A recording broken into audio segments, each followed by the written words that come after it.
Mahuva Savarkundla highway થયો જામ। મહુવા નજીક તાવેડા ગામ પાસે પુલ થયો ધરાશાયી। એક બાજુ ચાલી રહ્યું છે નાળાનું સમારકામ, બીજું બાજુ તૂટેલો પુલમાંથી ટ્રક ચાલવા જતાં ફસાઈ જતાં ટ્રકમાં નુકસાની।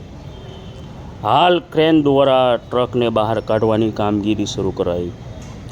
તૂટેલા પુલમાંના કારણે ટ્રક ફસાયો હતો ને હાલ તમામ મહુવાથી જતા રાજકોટ હોય, જામનગર હોય, સાવરકુંડલા જતા તમામ વાહનોને 10 કિલોમીટર સુધી ફરીને જવાનો વારો આવ્યો।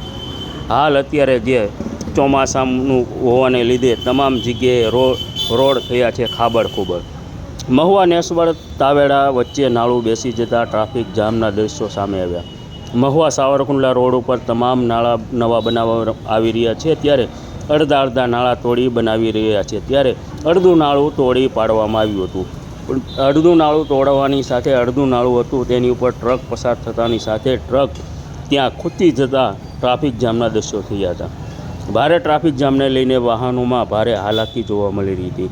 તમામ લોકોને 10 કિલોમીટર સુધી ફરીને પોતાના મુકામ સુધી જવાનો વારો આવ્યો। આમ ટ્રાફિક ડાયવર્ઝન અત્યારે કાઢવામાં આવ્યું અને અત્યારે અડધો પુલ તૂટેલો હતો તે પુલને પણ અત્યારે તોડી પાડવાની કામગીરી હાથ ધરવામાં આવેલી છે।